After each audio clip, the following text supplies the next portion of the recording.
চট্টগ্রাম নিয়ে কেউ কেউ অবৈধ আবদার তুলছে, আমাদের আশেপাশের জায়গাগুলো নিয়ে কেউ কেউ অবৈধ আবদার তুলছে। আমরা মুসলিম ইতিহাস থেকে জেনেছি, বরং তোমাদের ভারতীয় উপনিবেশের ওই অঞ্চলের গুরুত্বপূর্ণ জায়গায় মুসলিমদের একদিন মুসলমানরা তা শাসন করবে। তোমরা সেটার জন্য প্রস্তুতি গ্রহণ করো। আল্লাহ, আপনি হাতগুলো ভিডিয়ায় আমাদের ক্যামেরায় 200 বাদ গেলে যাইতে পারে। আল্লাহ, আপনার আরশে আজিমের ক্যামেরা থেকে আমাদের হাতগুলো বাদ দিয়েন না। এই হাতগুলোকে ক্যামেরা বন্দি করে আরশে আজিমের ক্যামেরায় কাল কিয়ামতের দিন হাতগুলো দেখে দেখে আমাদের গুনাহ মাফ করে জান্নাতুল ফেরদাউসে দিয়ে দিয়েন। এই হাতগুলোকে দেশের জন্য কবুল করেন, দেশের নিরাপত্তার জন্য হাতগুলোকে এক একটা সামরিক প্রশিক্ষণের হাত হিসাবে কবুল করেন। আমি এখন অবাক হই, আমার কাছে বলে অনেকে, মাসুদ ভাই এতদিন অমুকের দখলে ছিল, এখন অমুকে দখলে নিয়ে গেছে। আমি পরিষ্কার একটা কথা বলি, ওয়ারিবাসী যারা ঘর দখল করে, দোকান দখল করে, রাস্তা দখল করে, সেতু দখল করে, ব্রিজ দখল করে, ফুটপাত দখল করে, তারা শুধু ওই জায়গাটাই দখল করে, শুধু মানুষের হৃদয়টাই দখল করতে পারে না। আমরা মানুষের হৃদয় দখল করে ইসলামের বিজয় সুনিশ্চিত করবো ইনশাআল্লাহ। তারা দখল করবে বাজার, তারা দখল করবে দোকান, তারা দখল করবে আমাদের হিন্দুদের উপাসনালয়, আমরা দখল করবে এই মানুষদের হৃদয়। আসল প্রতিযোগিতায় আমাদের হৃদয় দখল করা এই আন্দোলনের সাথে পৃথিবীর কোন শক্তি মোকাবেলা করতে পারবে না। কারণ বিগত 15 বছরের 15.5 বছরের সরকারও এরকম দোকান পাট বাড়ি ঘর দখল করে তারা শক্তি নির্মাণ করতে চেয়েছিল। শেষ পর্যন্ত তাদের একটা জেলের নৌকায় জায়গা হয় নাই। সমস্ত ব্যাংকগুলোকে নিজের পরিবারের সম্পদ যে লোকটা মনে করেছিল, সেই লোকটা একটা প্যান্ট পরারও সুযোগ পায় নাই। এসব কিছু দেখেও যদি আমরা শিক্ষা গ্রহণ না করি, তাহলে জাতির জন্য বড়ই দুর্ভাগ্য যে ইতিহাস এমন যে আমরা ইতিহাস থেকেই শিক্ষা গ্রহণ করি না। এটা জাতির জন্য কল্যাণকর নয়, দেশের মানুষের জন্য কল্যাণকর নয়। আজকে বাংলাদেশ জামাত ইসলামী এখানে প্রোগ্রাম করছেন, আপনারা এখানে এসেছেন, কেউ ভিতরে বসেছেন, কেউ বাইরে বসেছেন। আমি আপনাদের প্রতি আবার কৃতজ্ঞ জানাই সশ্রদ্ধ চিত্তে, যারা কষ্ট করে এখানে দাঁড়িয়ে আছে। একজন ভাইয়ের নড়াচড়া নেই, কেউ এসে বলছেন না এই তুমি ওঠো, কেউ এসে বলছেন না এই বড় ভাই আসছে ওঠো, কেউ এসে বলছেন না এই বাড়িওয়ালা আসছে ওঠো, কেউ এসে আপনি বলছেন না এই অমুকে আসছে ওঠো। আমার বক্তৃতা শুরুর আগ থেকে আমি 10 মিনিট এখানে যখন আসছি তখন থেকে দেখতেছিলাম যে আমার সাথে অন্তত 10 জন লোক তো এখানে ওঠাটা স্বাভাবিক ছিল। কে আসছে? আজকের অনুষ্ঠানের সম্মানিত প্রধান অতিথি, তার সাথে 20 জন লোক স্টেজে উঠবে না, তাহলে কিসের প্রধান অতিথি? আলহামদুলিল্লাহ, এই যে ভাইয়েরা দাঁড়িয়ে আছেন, আমি আপনাদের জন্য দোয়া করি, আল্লাহ দাঁড়িয়ে যারা আমাদের এই অসুন্দর অগোছালো কথাগুলো শুনছেন, কাল কিয়ামতের দিন আপনাদেরকে দান না করে বিনা হিসাবে আপনাদেরকে যেন আল্লাহ জান্নাতে দেয়, আপনাদের সাথে আমাদেরকেও যেন পার করে দেয়। আমি এই দোয়াটা শিখেছি দেলোয়ার হোসেন সাইদি রাহিমাহুল্লাহর কাছে। ওনার প্রোগ্রামে এরকম শত শত হাজার হাজার লক্ষ মানুষ দাঁড়িয়ে থাকতো, উনি ওনাদের জন্য দোয়াটা করতেন। আপনাদের বসতে জায়গা দিতে পারলাম না, আমাদেরকে মাফ করে দিয়েন, আপনাদের জন্য দোয়া করলাম, আল্লাহ আপনাদের কিয়ামতের দিন যেন দাঁড় করে না রেখে বিনা হিসাবে যেন আপনাদের জান্নাতে দেয়। ভাইয়েরা, এই ত্যাগ এবং কোরবানি, এই যে ভ্রাতৃত্ববোধের নমুনা, এই নমুনার ভিত্তিতেই বাংলাদেশ পরিচালিত হলে সেই বাংলাদেশে আর কোনো চাঁদাবাজি থাকতে পারে না। ভাই, চাঁদা তো সে নেবে। আমি এই প্রোগ্রামে আসার আগে তো সালাতুল এশা পড়ার জন্য আমি প্রস্তুতি গ্রহণ করেছি। এখানে আপনাদের নামাজের বিরতি হয়েছে না হয় নাই? হয়েছে। কেন? আমাদের আল্লাহর হক আছে, মানুষের হক আছে, আপনাদের হক আছে। এই হক 6:30 থেকে শুরু হয়েছে। এখানে যদি আল্লাহর হক এই প্রোগ্রামের বাসী, এই প্রোগ্রামের কর্তৃপক্ষ ম্যানেজ না করে, এই ব্যাপারে সচেতন না থাকে, আমি আপনাদের কাছে একটা কথা জিজ্ঞেস করতে চাই ভাইয়েরা, পরিষ্কার বুঝেন, এটার জন্য কোনো মাস্টার ডিগ্রি করা লাগবে না, এটার জন্য মুহাদ্দিস মুফতি হতে হবে না, এটার জন্য আপনাকে সাংবাদিক, বুদ্ধিজীবী, সাহিত্যিক, ইঞ্জিনিয়ার হতে হবে না। যে ব্যক্তি আল্লাহর হক আদায় করে না, সে আপনার হক আদায় করবে, এর গ্যারান্টি কে দেবে? যে আল্লাহর হক মেরে খেতে ভয় করেন আল্লাহকে, সে আপনার হক মেরে খেতে আপনাকে ভয় করবে? এটা পাগলেও বিশ্বাস করে না, আপনি আমি তো দূরের কথা। যে আল্লাহর হক নষ্ট করে সে আপনার হক নষ্ট করতে এক চুল পরিমাণেও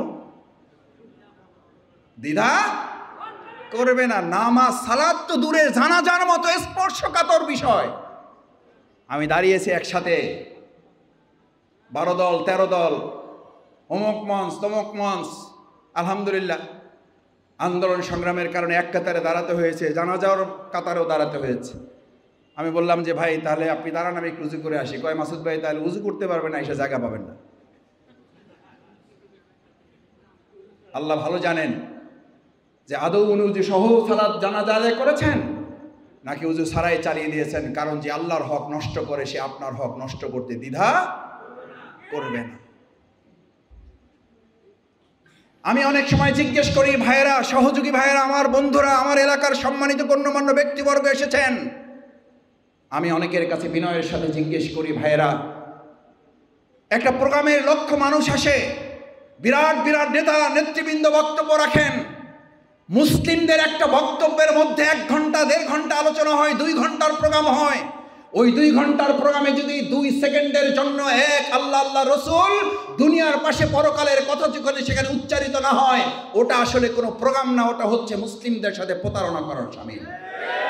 কারণ যে আপনাকে পরকালের কথা স্বীকার করে না, পরকালের কথা শুনায় না, পরকালকে স্মরণ করায় না, ওই সকল দুনিয়াদারের সাথে কাল কিয়ামতের দিনে আপনাকে হাসর হবে, ওই গাঁজাখোরের সাথে হাসর হবে, ওই জেনাকারীর সাথে হাসর হবে, ওই ঘুষখোরের সাথে হাসর হবে। আমি আপনাদের কাছে জানতে চাই, রাজনৈতিক বিবেচনায় বাদ দিন, আপনি কাল কিয়ামতের দিন জেনাকারী, ঘুষখোর, চাঁদাবাজ, তাদের সাথে কি আমরা হাসর করতে কেউ রাজি আছি? রাজনৈতিক চিন্তা মাথা থেকে ফেলে দেন। এটা জামাত ইসলামের ব্যানার নয়, ব্যানারটা এখন খুলে ফেলুন।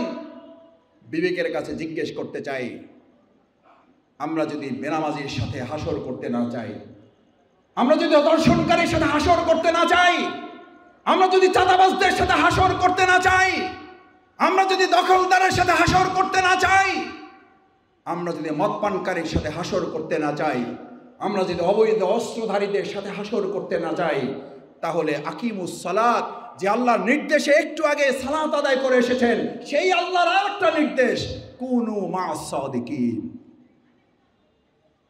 তোমরা কার সঙ্গী হও? জেনাকারীর? তোমরা কার সঙ্গী হও? মদখোরকারীর? তোমরা কার সঙ্গী হও? ধর্ষণকারীর? কার সঙ্গী হওয়ার জন্য আল্লাহ নির্দেশ দিয়েছেন?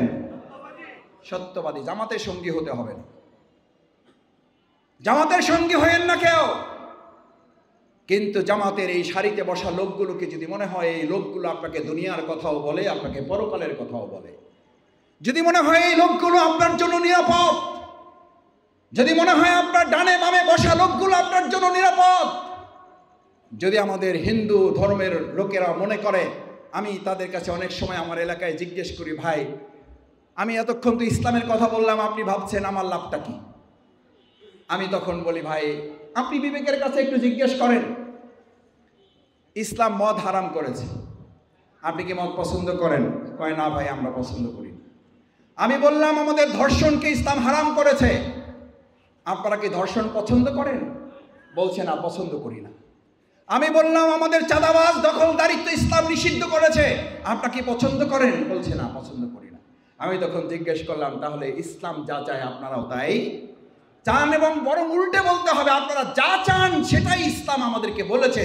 ইসলামই ছিল সেই জামানার, রসুল করিম সাল্লাল্লাহু আলাইহি ওয়াসাল্লাম সোনার মদিনা গঠন করার পর স্বাধীন করে দেওয়া হয়েছিল, যারা চাও তারা জিজিয়া দিয়ে থাকবে, যারা না চাও তারা এখান থেকে বেরিয়ে যেতে পারো।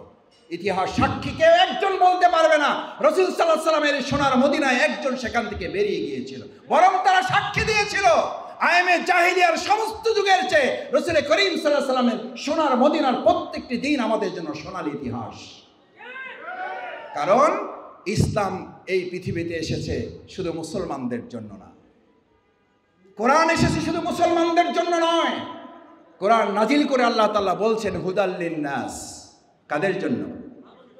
মানুষদের জন্য। সেই মানুষদের মধ্যে আমাদের হিন্দুরা আছে, সেই মানুষদের জন্য ইহুদিরা আছে, সেই মানুষদের মধ্যে খ্রিস্টানরা আছে। সেই ইসলামের কথা বললেই একটা ভয় আপনাদের মধ্যে ধরিয়ে দেয়। আল্লাহর ভয় করে না, ইসলামকে ভয় করে। কি ভয় দেখায়? জামাত ইসলামী ইসলামের কথা বলে, বুঝেন কিন্তু আইসাই প্রথম হাতটা কাটে দিবে। আরে ভাই, হাত কাটে। এখন যদি পুলিশ আসার কথা কেউ বলে, এখান থেকে আপনারা কেউ দৌড়াবেন? কেন দৌড়াবেন না? মনের মধ্যে আপনাদের কোনো কি নাই? এই যে গ্রামে একটা কথা বলে, চোরের মনে পুলিশ পুলিশ। তারপরে যদি হাত কাটার ভয় আপনার হয়, তার মানে নিশ্চিত যে আপনার মধ্যে চোরামির অভ্যাস আছে। চোরামির অভ্যাস, নেশাখোরের অভ্যাস, ধর্ষণ করার অভ্যাস আপনার মধ্যে আছে বলে আপনি ইসলামকে ভয় পান। আর যারা ইসলামকে বিশ্বাস করে, তারা ইসলামকে নিরাপদ এবং নিরাপত্তার গ্যারান্টি মনে করে। এবার আপনাকে সিদ্ধান্ত নিতে হবে, ইসলামকে কি আপনি ভয় পাবেন, নাকি ইসলামকে নিরাপত্তা এবং নিরাপদের একটা গ্যারান্টি হিসাবে এটাকে গ্রহণ করবেন। আমি গ্রামে সাধারণত মানুষের সাথে হাঁটিয়ার জিজ্ঞেস করি, ভাই শান্তি চান? কয় মাসুদ ভাই এটা কী করে, এটা জিগান লাগে। জিগান লাগে বুঝেন তো, একদম গ্রামের কথা আর কি। সব ঢাকার মানুষেরা, গ্রামে তো আপনাদেরও আছে, যে মাসুদ ভাই এটা আবার বলা লাগে। আমি বললাম না, তাও জিজ্ঞেস করি শান্তি চান? কয় অবশ্যই চাই। আমি বললাম তাহলে ইসলাম চান কি না? ওই ভাই এটা তো একটা সমস্যা আছে। আমাদের অবস্থা হইল, দুর্ভাগ্যটা হইল, আমরা শান্তি চাই কিন্তু কি চাই না।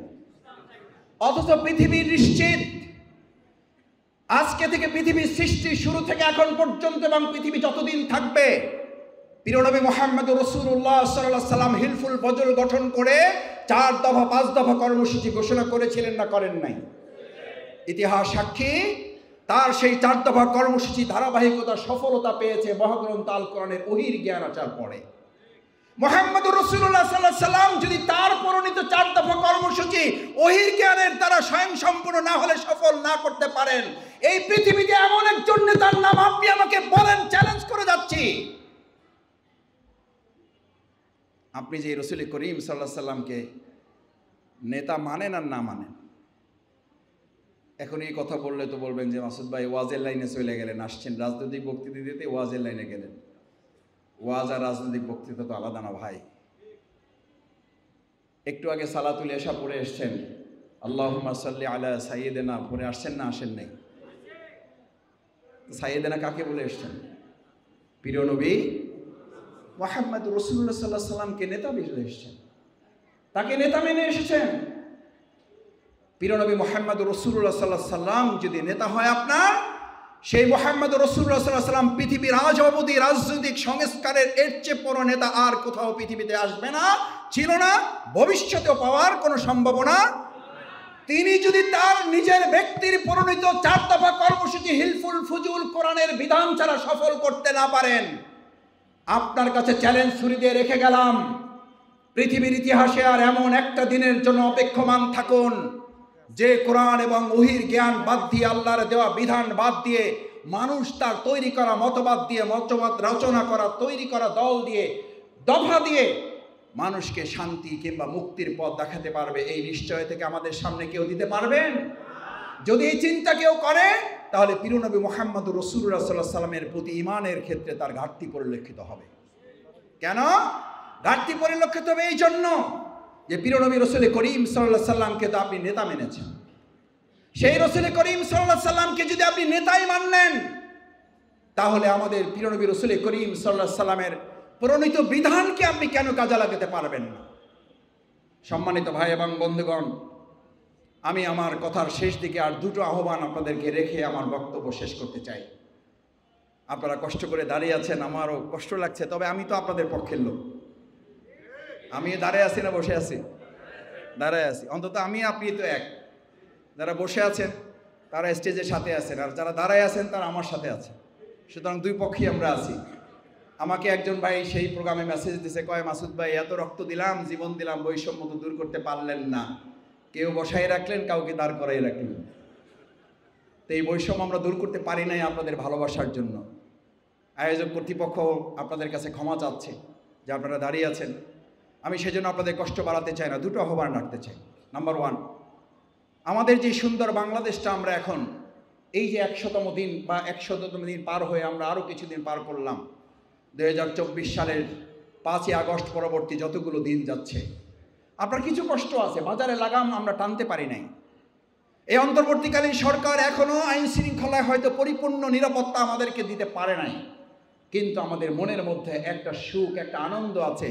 আমরা মন খুলে যখন যেখানে প্রয়োজন কথা বলতে পারছি না। একবার জোরে সোরে আরশে আজিমের মালিককে খুশি করার জন্য বলুন আলহামদুলিল্লাহ। ভাইরা, আল্লাহ তাআলা এই পৃথিবীতে আমাদেরকে পাঠিয়েছেন তো স্বাধীন। আমার সেই স্বাধীনতাকে হরণ করলো কে? এখানে যারা আছেন হলফ করে বলতে পারেন 2008 সালের পর থেকে আপনি ভোটের জন্য যেতেন, ভোট দিতে যাইতেন, ভোট দেওয়া তো দূরের কথা, আপনি ভোটের জন্য চিন্তা করলেও তো আপনাকে গ্রেপ্তার করে নিয়ে যাওয়া হয়েছে। শুধু গ্রেপ্তার করে নিয়ে যাওয়া হয় নাই, আপনাকে গুম করে ফেলা হয়েছে। গোটা বাংলাদেশটাকে একটা কারাগারে পরিণত করে ফেলা হয়েছিল। সেই কারাগারে রক্ষক ছিলেন শেখ হাসিনা, যার কথা ছাড়া জামিন হতো না একজন সাধারণ মানুষের। এখন শুনছি তিনি নাকি আবার বাংলাদেশে আসবেন। আচ্ছা, আপনারা বলেন, ওনার আসার ইচ্ছা পোষণ করা উচিত নাকি আমরাই চাচ্ছি উনি আসুক? উনি আসুক, এটার পক্ষে যারা তারা হাত জাগান। চাচ্ছেন আপনারা সবাই? কেন চাচ্ছেন? কেন চাচ্ছেন? কেন চাচ্ছেন? শেখ হাসিনা দেশে আসবে, তার বিচার হবে, জনগণের প্রচলিত আইনেই তাকে ফাঁসির মঞ্চে নিয়ে যাওয়া এই জনগণ বাধ্য করবে। শুধু দেলোয়ার হোসেন সাঈদীর উপরে নির্যাতন করা হয়েছে, এই এক অপরাধী আমাদের 2013 সালের 5ই মে শাপলা চত্বরে আলেমদেরকে যে হত্যা করা হয়েছে, এই এক অপরাধে তাকে ফাঁসির মঞ্চে যেতে হবে। এ তো আরো বহুত পরের ঘটনা। 2006 সালের 28শে অক্টোবর, এই ভিডিও এখনো আছে না নাই? এখনো পাওয়া যায়। আচ্ছা, আপনি বলেন, ঢাকার মতো জায়গায় কি এখন আর সেই নৌকা চলার দিন আছে ভাই? নদীতে তাই চলে না, তাই চালাতে বালু সরাতে হয়। আর এই অভদ্র মহিলা, এই হিংসুটে মহিলা, এই রক্তখেকো মহিলা সেদিন নিজে তার দলের কর্মীদেরকে এই নির্দেশ দিয়েছিল। একজন নেত্রী হিসাবে আমি মনে করি না, একজন খুনি হিসাবে সে আদেশ দিয়েছিল যে আপনারা সবাই নৈকি বৈঠা নিয়ে চলে আসেন। এই আদেশ কোনো দলের নেত্রী দিতে পারেন, একজন খুনির পক্ষে কেবল এটা সম্ভব। সুতরাং আপনি খুনের নির্দেশদাতা হিসাবে আপনাকে বিচারের কাঠগড়ায় দাঁড়াতে হবে। আপনাকে 2013 সালে 5ই মে আলেমদের হত্যার জন্য কাঠগড়ায় দাঁড়াতে হবে। আমাদের সেনা অফিসারদেরকে হত্যা করার দায় আপনাকে বিচারের কাঠগড়ায় দাঁড়াতে হবে। আপনার বিরুদ্ধে ইতিমধ্যে ইন্টারপোলে জারি হয়েছে। আপনি মানবতা বিরোধী অপরাধের ট্রাইব্যুনাল করে গেছেন। আমরা গরিব মানুষ, বাসি হইলে কথা ফলে না, একটু বাসি হওয়া লাগছে, এই পার্থক্য। বহুবার বলেছি আমরা বহুবার বলেছি যে ট্রাইব্যুনাল আপনি করে গেছেন, এই ট্রাইব্যুনাল আমরা ভেঙে দেব না, এই ট্রাইব্যুনাল আমরা রাখবো এবং এই ট্রাইব্যুনালই আপনার বিচার হবে ইনশাআল্লাহ। আলহামদুলিল্লাহ, আল্লাহ চাইলে এই মহিলার রক্তক্ষেকো চিকিৎসার ব্যবস্থা হবে এবং তার বিচারে কাঠগড়ায় দাঁড় করানো হবে।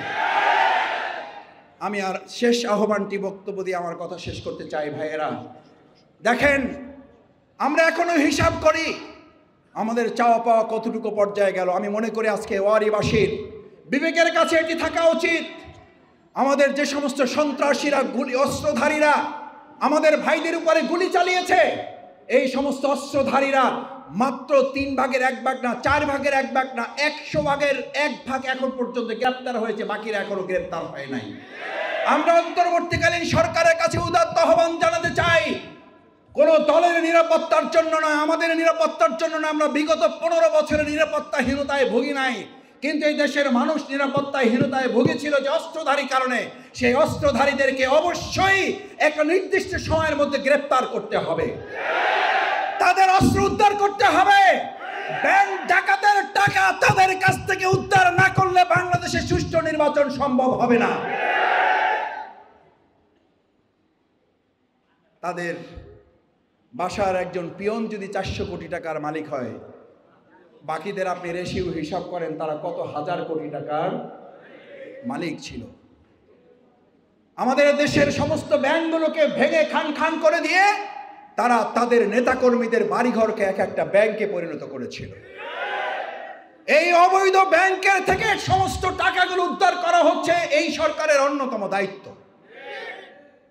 শুধু তাই নয়, আমাদের পত্রপত্রিকা রিপোর্টের কারণে বলছি, শেখ হাসিনা ক্ষমতা ভোগ করেছেন, তার বোন শেখ রেহানা অর্থ ভোগ করেছেন।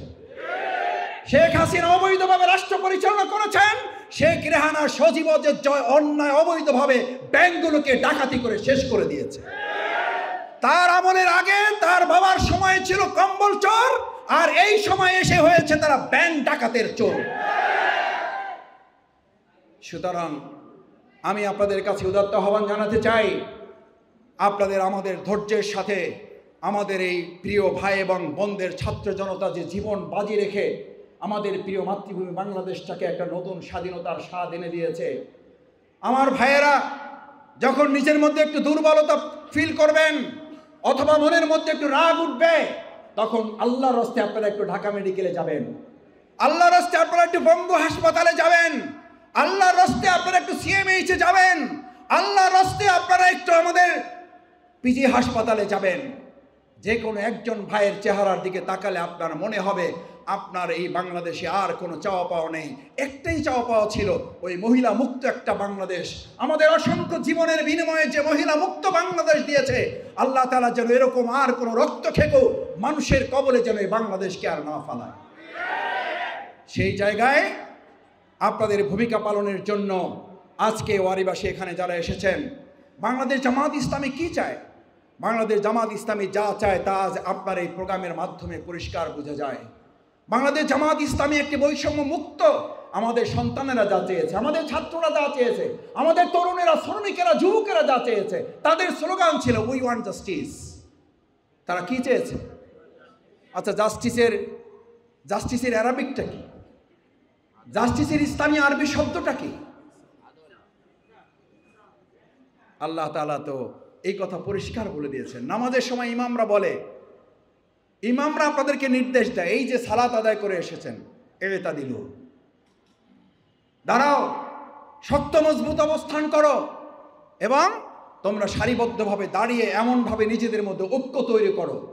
আমি মাঝে মধ্যে খুব দুঃখ হয় যে আমরা এখনই আমাদের এই প্রাণপ্রিয় ছাত্র জনতার যে ত্যাগের, আকাশ সমান ত্যাগের মাধ্যমে অর্জিত নতুন স্বাধীনতা, সেই স্বাধীনতার স্বাদ উপভোগ করার পরিবর্তে আমরা এখনই রাজনৈতিক ফায়দা হাসিলের জন্য কেউ কেউ বক্তব্য রাখছেন।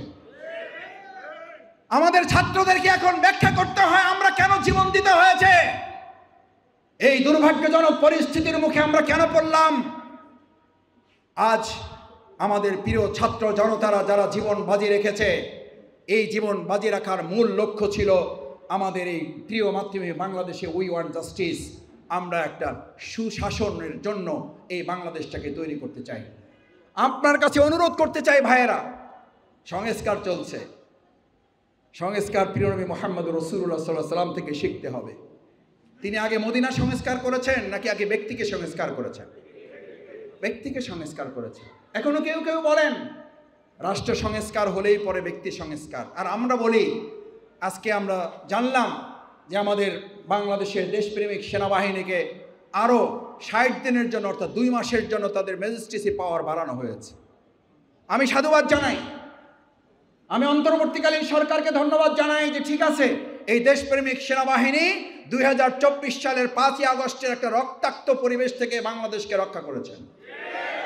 একই সাথে এটাও সত্য যে সেনাবাহিনীর দায়িত্ব এটা নয় যে তারা এই দায়িত্ব পালন করবে, তাদেরকে এই দেশের গুরুত্বপূর্ণ দায়িত্ব পালনের জন্য আধিপত্যবাদের সরকার যারা, আজকে আপনারা পত্রপত্রিকায় দেখেছেন আমাদের চট্টগ্রাম নিয়ে কেউ কেউ অবৈধ আবদার তুলছে, আমাদের আশেপাশের জায়গাগুলো নিয়ে কেউ কেউ অবৈধ আবদার তুলছে।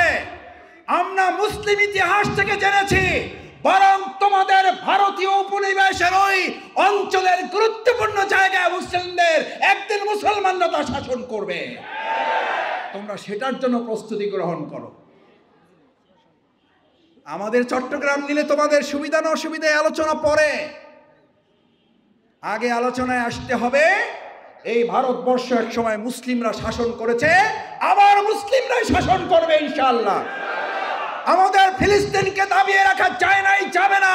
আমাদের কাশ্মীরকে দাবিয়ে রাখা হয়েছে, যায় নাই। আমাদের পার্শ্ববর্তী সেভেন সিস্টারকে দাবিয়ে রাখা হয়েছে, আমাদেরকে দাবিয়ে রাখা যাবে না। আধিপত্যবাদ আমরা 2024 সালে 5ই আগস্ট মোকাবেলা করেছি। আপনাদের মনে নেই 2024 সালের 5ই আগস্ট আমরা কি প্রশাসনের কতিপয় শুধু লোকদেরকে মোকাবেলা করেছি, শুধু আওয়ামী লীগ যুবলীগের সন্ত্রাসীদের মোকাবেলা করেছি, নাকি পার্শ্ববর্তী একটা রাষ্ট্রেরও কিছু সন্ত্রাসীদেরকে আমরা মোকাবেলা করেছি? সুতরাং এই তরুণ যুবক ছাত্র জনতাকে আর রক্তচক্ষু দেখিয়ে লাভ নেই। বাংলাদেশের চট্টগ্রাম তো দূরের কথা, বাংলাদেশের শহীদের রক্তে রঞ্জিত 1 ইঞ্চি মাটিও আর ছেড়ে দেওয়া হবে না। এই দিকে কেউ চোখ তুলে তাকালে দেশের ছাত্র জনতা তাদের চোখ উপড়ে ফেলবে। কেউ অবৈধভাবে হাত বাড়ালে সে অবৈধ হাত ভেঙে চুরমার করে দেওয়া হবে। কারণ এই দেশের মুসলমানদের সম্পদ, আর মুসলিমদের চেতনা হচ্ছে এই লা তাকশা ইল্লাল্লাহ। এটা হচ্ছে ফরেন পলিসি মুসলিমদের। আমরা এক আল্লাহ ছাড়া আর কাউকে ভয় করি না। আল্লাহ ছাড়া যারা ভয় করে না তারা আধিপত্যবাদকে ভয় পায় না। আল্লাহকে